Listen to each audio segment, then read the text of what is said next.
في ناس بتنجح في أي مكان يتحطوا فيه حتى لو في مجالات شغل مختلفة. دول بقى سرهم إيه؟ ذكاء خارق ولا حظ؟ ولا هو في عوامل مشتركة ثابتة بين كل الأشخاص اللي ناجحة بشكل؟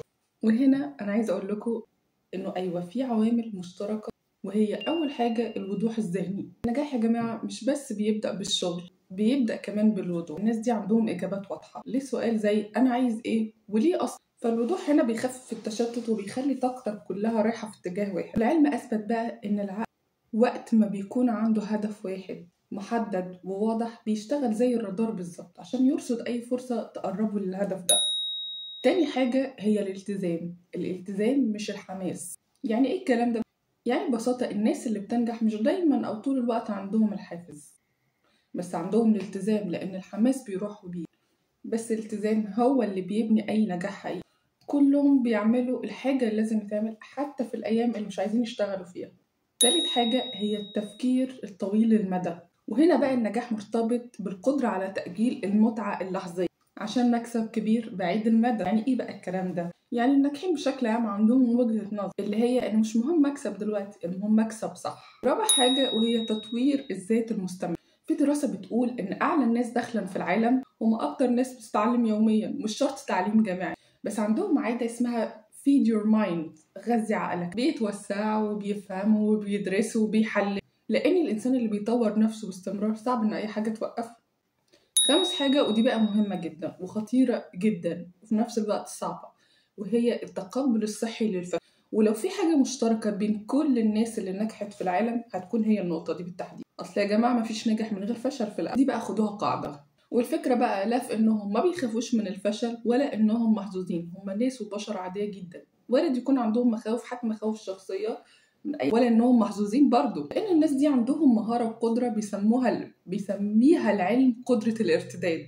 يقع ويقوم ويعدل من نفسه ويجرب تاني، ودي علميا اسمها المرونة النفسية. وده بقى حرفيا أهم وأقوى مؤشر للنجاح، إنك تكون عندك مرونة نفسية، تقع وتقوم وتكمل، ما تعيش دور الضحية يعني.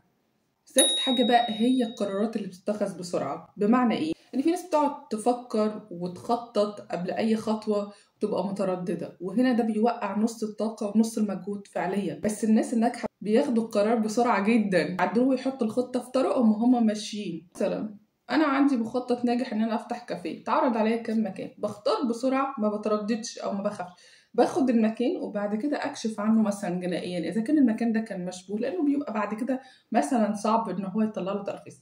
بس الفكره ان هو كمل وما خافش او ما كانش متردد، هو كمل وعمل اللي عليه واستنى النتيجه في الطريق وعدل وحط خطته بالفعل وهو في الطريق. فاهمين الفكره؟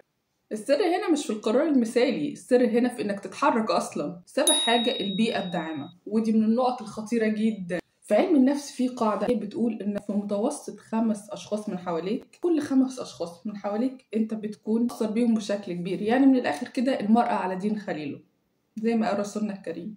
الناس دي دايما بيحاوطوا نفسهم بأشخاص إيجابية بيعرفوا قيمتهم، ناس بتكبر منهم وتعرف مواهبهم، بيبعدوا عن أي حد يستنزف طاقتهم ويقلل منهم.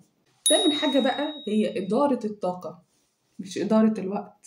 الناس فاكرة إن النجاح سباق وقت، بس الحقيقة إنه سباق طاقة، والناس دي بتعرف إمتى تشتغل وإمتى ترتاح وإمتى يبعدوا، عشان كده بيستمروا من غير ما يحرقوا نفسهم وروحهم. آخر حاجة وأهم حاجة هي الإيمان الداخلي.